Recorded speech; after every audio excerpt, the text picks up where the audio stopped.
நம்ம பிரார்த்தனை பார்க்குறோம். பிரார்த்தனை என்றப்போ நம்ம வேண்டுதல்னு சொல்கிறோம். இது கடவுளை நோக்கி வைக்கும்போது வேண்டுதல்னு சொல்கிறோம். இதை நம்ம பிரபஞ்சத்தை நோக்கி வைக்கும்போது மேனிஃபெஸ்டேஷன்னு சொல்கிறோம். இங்கே எல்லாமே இதுக்கு முன்னாடி நான் தான் இருக்கணும். நான் என் ஆசை, என்னோடய தேவை, அதுக்காக நான் முயற்சி பண்ணுறேன்னு சொல்கிறோம்.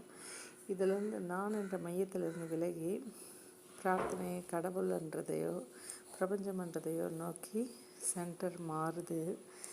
நான் என்றப்போ நமக்கு தெரியும், என்னோடய டிஃபென்ஸ் மெக்கானிசமான என்னோடய அறிவு, என் அனுபவத்திலேருந்து வந்தது, என்னோடய பற்றறிவு கற்றறிவு எல்லாம் என்னை சூழ்ந்திருக்கு. நான் எதை செஞ்சாலும் இதிலேருந்து சுற்றி தான் வரும்ன்றது டிஃபால்ட்டாக வரும்ன்றதுனால நான் அது பேட்டர்னில் இருக்கும், ரிஃப்ளெக்ஸில் இருக்கும்.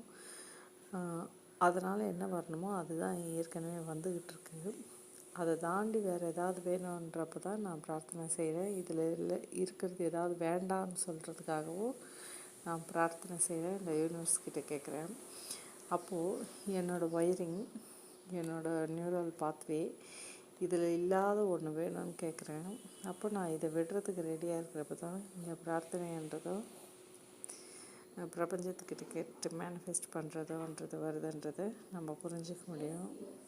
அதாவது வேறு பாத்வேக்கு தயாராக இருக்கேன், நியூரல் பாத்வேக்குன்றதை நம்ம புரிஞ்சுக்கலாம்.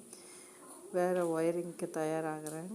நான் அதை ட்ரெயின் பண்ணுறேன். இந்த வழியில் போகாமல் இருக்கிறத இன்சிஸ்ட் பண்ணுறேன்.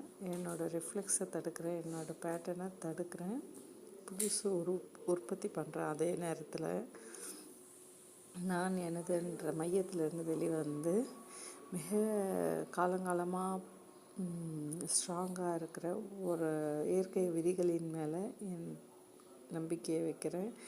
அதன் வழியாக என்னோடய நியூரல் பாத்வேவை கன்ஸ்ட்ரக்ட் பண்ணுறேன்னு அர்த்தமாகுதுன்றதை நம்ம புரிஞ்சிக்க முடியுது. இது உங்களுக்கும் புரியும்னு நம்புகிறேன். நன்றி.